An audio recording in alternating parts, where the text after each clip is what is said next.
So I have told people for about 3 years now, 3 years about Compstat and the domain awareness system, about all these different issues with policing that I've seen taking place with data-driven policing in communities of color. I have yelled along with my producer. We have been like, this is taking place, this is horrible, this is what it is. It was almost like people didn't want to believe us, or if they were hearing us, it was just too much to take in, right? So now I see an article comes out because of a leak, and it's worse than I expected, right? It's even more everything we were talking about, the domain awareness system and its privacy issues and collecting data on citizens, whether it's unconstitutional or constitutional. All of that is in this article, as well as the corporate, right? The corporate connection between the police department and the for-profit stuff that's taking place. Compstat system, the domain awareness system, and now whatever other things that they have going on. Look at the partnerships with corporate, with IBM and with Microsoft, right? Right now, the domain awareness system provides a 30% kickback. It's very privacy invasive. It provides that kickback to the NYPD from Microsoft. And the way that system was formed was through civil forfeiture money. So the stuff from stopping people on the streets and taking that money and then not giving it back is one thing that was part of it. But then there was this really, really huge issue that happened with like a France bank.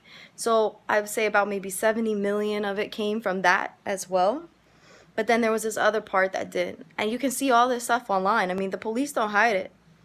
Nobody hides this stuff. You just got to look between the lines. You got to try to start to ask the questions. Thanks to a dynamic partnership between the NYPD and the Microsoft Corporation, we are doing exactly that. Today, we're announcing the full launch of the Domain Awareness System. And this new technology throughout New York, Microsoft will be able to market and develop the systems like this for other cities across the country and around the world. New York, as you know, already serves as a national model for combating crime. And now, thanks to our partnership with Microsoft, we'll be able to get more than a simple thank you for our efforts. You should know that as part of our agreement with Microsoft, the city will receive 30% of all revenues on Microsoft sales of the domain awareness system. So here's an investment we've made which is going to be invaluable to keep this city safe, but also we think we can recoup all of our expenses over a period of time and maybe even make a few bucks. Our administration has consistently, as you know, championed the use of technology when it can be used to help solve crimes and save more New Yorkers' lives, and that's what this system really is all about. It is also, I think, a great example of what the public and private sectors can do to improve people's lives when we work together. We've been telling people about this. This is in our film, Middlemen, though we have not received the support for it. Every time I wrote my proposals, they were saying that this is too academic, this is not story-based. When you're telling facts, okay? When you're telling facts and you're telling something that has not hit the public yet, sometimes the only way that you can tell it is through the facts. And Eric Garner happens to be the story that's related to it, but the facts itself that took place that were recognized because of Eric Garner's incident. He was killed because of being targeted as a known Lucy offender, though he was not selling cigarettes that day. You know what? I just sat down holding myself in my stomach. That's what he told me. I got you. Don't worry, because he was just sitting here. I just came here. Shit. He was just sitting here. Mind my business. The fight breaker, I stopped. Yes. Don't say you can put it up on me. That's all right. The people that's fighting just walk away? Are you serious? What's your name? What? Spelled before I gave it to you. Yeah, say it again. Yo, all this harassment will have to stop, yo. Because of that, we were able to learn about Compstat in the meeting that took place. So, yeah, in our film, we talk about all of this stuff, and it just so happens now that there are leaks and there are other things. But I'm saying all this to say is sometimes when we're judging things before they come into fruition, when it comes to us as with creatives, right? People are judging us because it's not exactly what the format should be. no matter what, we have to keep pushing it forward, because now other people are starting to come out with that information. We didn't have the money behind us, right? But now there's other people, and I was telling everybody about it. I don't know if that had any impact, but I can tell you that there are a whole bunch of activists and people that are watching. They are watching these systems because of the impact and the discrimination that it has in communities of color specifically, right? But also with your privacy. So we have to understand the momentum of the way life is going is towards a police state, and that is going to include everybody. You don't have to believe me right now, or you can feel like you're in this place of luxury because you have all the things that you need, but there's a consequence if you don't open up your eyes and you don't see these things. These systems are taking place in militarized settings. I say it. So now it's time to show it. And that's the best. We're going to do the best that we can with what we have to show it. So I'm going to share an article. I hope that you get to look at this article. I hope you get to look at this article and you get to see it. All I can say is we're going to keep doing our part. And, you know, maybe support the page by just paying attention to it and acknowledging it. Middlemen Doc, right?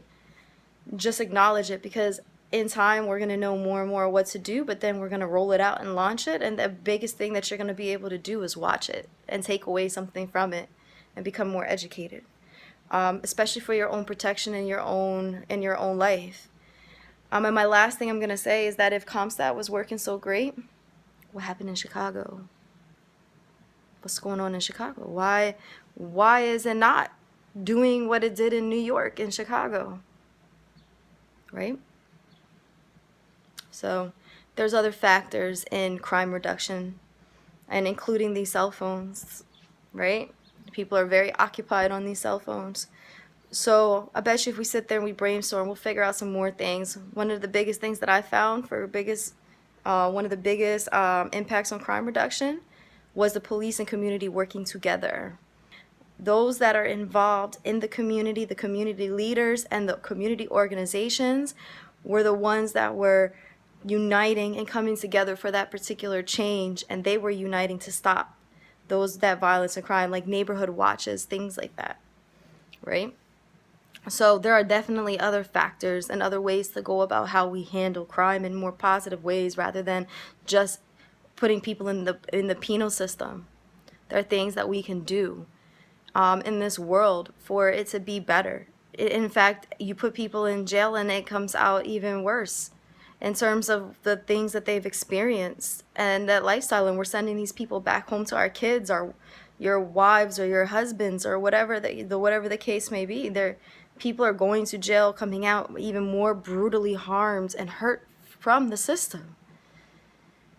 And for men, they don't talk about it, but there's rape and everything else taking place in those places, and you're sending these people home damaged.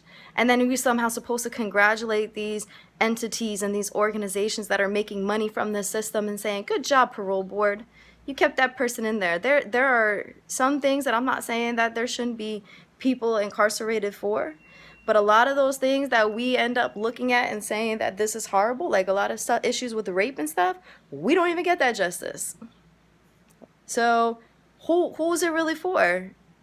Do you think locking up a whole bunch of people of color is making somebody else safe when you don't even want to allow somebody who has raped somebody to do 3 months because of the color of their skin? You're going to put them back out there? This happens all the time. So again, who is the system for? And then with Compstat on top of that, when you go to make a report, it's about crime numbers. They may not want to just take your report. They may lose your report or downgrade your crime with this system because there's such a high pressure for numbers. So who is really safer? Stopping 800,000 of those people in 1 year is not making people safer. It is a lie. And it's also a lie for all those investors that come into the area when they downgrade crime or they misclassify crime. Because all those investors that want to invest into an area, no, they're not getting the real numbers. So who is the system working for? You're just going to keep expanding the police force? For what purpose? Because who's it working for?